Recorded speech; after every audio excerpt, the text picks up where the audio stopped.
Everyone সবাই কেমন আছো? আশা করি সবাই ভালো আছে। বড়দেরকে প্রণাম, ছোটদেরকে আমার আন্তরিক ভালোবাসা। তো দেখো এখন বাজে ৭টা ১০, বাইরে কি কুয়াশা দেখতে পাচ্ছ? আ তো দেখো বাইরের পরিবেশটা কত সুন্দর। আর আজকে এক জায়গায় যাবো ডাক্তারখানায়। কিসের জন্য যাবো ডাক্তারখানায় সেটা পরে ভিডিওতে তোমরা অবশ্যই দেখতে পাবে। এজন্য একটু তাড়াতাড়ি উঠলাম, নাহলে ৮টার সময় উঠি আমি। তো যাই হোক, এখনকার মতো রাখলাম, বাই।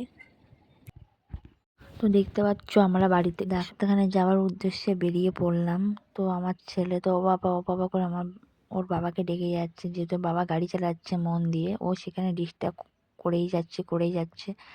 তো যাই হোক, কলকাতার রাস্তাঘাট দেখো, দেখতে পাচ্ছ, কখনো ভাবিনি যে আমাকে এইভাবে নার্সিংহোমে ডাক্তারখানায় ছোটাছুটি করতে হবে।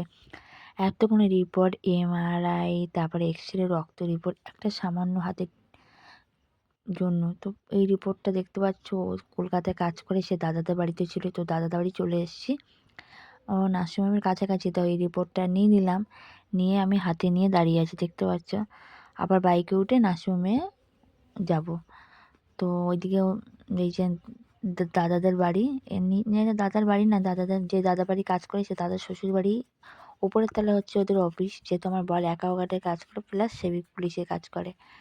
তো দেখো চলে এসেছি আমরা নার্সিংহোমে। এই তো তোমাদের দাদাভাই ঢুকছে। ওখানে কিন্তু ভিতরে ক্যামেরা অ্যালাউ নিষেধ, মানে ক্যামেরা চলবে না, কোনো রকম ভিডিও করা নিষেধ, বা মানে প্রত্যেকটা সাইনবোর্ডে লেখা আছে। তবুও আমি লুকিয়ে লুকিয়ে সাইনবোর্ডটা করেছি। তো আমাকে এবার ভিতরে ঢুকে গেলাম। এবার আমাকে চেক আপ করবে, মানে আমার পাস কতটা আছে আর আমার ওজনটা মাপছিল। ওই জন্য বললো তুমি জ্যাকেটটা খুলে দাও।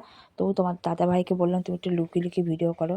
তাই তোমাদের দাদাভাই করতে চাইছিল না, তা করেছে। ক্যামেরাটা আমরা অন করে দিয়ে গেছি, আমি যে করবে কিন্তু। তো দেখতে পাচ্ছ আমার প্রেশারটা মাপছে। এবার চলে আসলাম ডাক্তারের কাছে। এখানেও লুকিয়ে করি, যেখানে নার্স আছে তোমার দাদাভাই বকবে, এখানে ডাক্তার, তারপরেও লুকিয়ে দেখেছো। তোমার দাদা হুট করে দেখছিল। ওই যখন ডাক্তার আমার পুরো এমআই রিপোর্টটা দেখছিল, এক্সরেটা দেখছিল। তো যাই হোক, আমরা ওখান থেকে বেরিয়ে আসলাম তোমার ডাক্তারখানার থেকে। এবার চলে এসেছি স্টেশনে। যেহেতু আসার সময় বাইকে এসে, এবার যাওয়ার সময় ট্রেনে যাবো। তো তোমাদের দাদাভাই টিকিট কেটে দিল। দেখতে পাচ্ছি এখানে টিকিট কাউন্টার ঘর। তো টিকিটটা কেটে নিল তোমাদের দাদাভাই, কাটা হয়ে গেলে এবার তো আমাদের ট্রেনে তুলে আবার চলে যাবে কাজের জায়গায়। আর সন্ধ্যের সময় বাইকটা নিয়ে চলে আসবে। যেহেতু আমাদের আবার যদি দিতে আসে, তখন অলরেডি 12:30 বেজে গেছে। যেহেতু আমরা 12:30 ট্রেন ধরবো। এই যে আমি দাঁড়িয়ে আছি, দেখতে পাচ্ছ। তো ছেলেকে নিয়ে যাব ফার্স্ট টাইম, এরকম ট্রেনে একা যাতায়াত করিনি। তো আমরা স্টেশনে বসে আছি, দেখতে পাচ্ছ, কখন যাতায়াত করিনি একা একা। আর এমনি আমার শরীর ভালো লাগে না। তো যাই হোক, আমার বাড়ি চলে এসেছি। একটু খিচুড়ি রান্না করেছি, দেখতে পাচ্ছ। অল্প ডাল ছিল, চাল ছিল, তাই সবজি ছিল গাজর, বিন কড়াই, মটরশুঁটি, আলু ফালু দিয়ে, ফুলকপি দিয়ে খিচুড়ি বানিয়েছিলাম। যাই হোক, প্রেশারে সব কিছু দিয়ে ভালোই হয়েছিল। একটু ঝাল, জিরে গুঁড়োটা বেশি হয়ে গেছে। তো যাই হোক, আমরা খাওয়া শুরু করব। তো ছেলেকে দিয়ে দিয়েছিলাম। এসবে রুটি কলা খেয়ে নিয়েছিলাম, খেতে পেয়েছিল বলে। রুটি কলা ছিল। তারপর কি দেখতে করছো পাচ্ছ তুমি আমরা সোনা? বিকেলে উঠে পড়লাম, ছেলে গাছে জল দিচ্ছি। ও সোনা, কি করছো? দেখতে পাচ্ছ আমার ছেলে গাছে জল দিচ্ছে। দেখো এই গাছটা মরে যাচ্ছে, এই গাছটা শুকিয়ে যাচ্ছে, এই গাছটা কিছু কিছু মরে যাচ্ছে। আর এই গাঁদা ফুলগুলো সব ছোট ছোট, বড় হয়নি এখনো।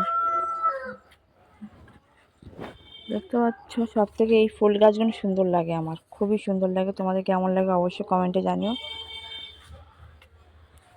কাদা দিয়ে উপরে কাদাও তুলবি নাকি? আর এই ফুলগুলো দেখো, দেখতে পাচ্ছ, এগুলো লাল, এগুলো হচ্ছে সাদা। তুই দিচ্ছিস তবে কি দেবো? আর এই দেখো ফুলকপি, ফুলকপি, এটা হচ্ছে বাঁধাকপি, এই হচ্ছে ওলকপি। সব কিছু মিলে তোমাদের কেমন লাগলো অবশ্যই কমেন্টে জানিও। টাটা, সবাইকে শুভ বিকেল। লাস্টে বললাম যেহেতু মনে নেই। তো এখন বাজে 6:30। এখন যাচ্ছি আমরা বাজারে ঘুরতে, সরি ঘুরতে না, ব্যাংকে যাচ্ছি। দুদিন ধরে ব্যাংকে গেছি। ব্যাংকে একদিন লিঙ্ক ছিল না, একদিন ব্যাংক বন্ধ। তো আজকে কপালে কী আছে জানি না। তো ঠিক আছে, তোমাদের ব্যাংকে গিয়ে অবশ্যই ভিডিওটা দেখাবো। টাটা, ভিডিও করবো, চেষ্টা করবো।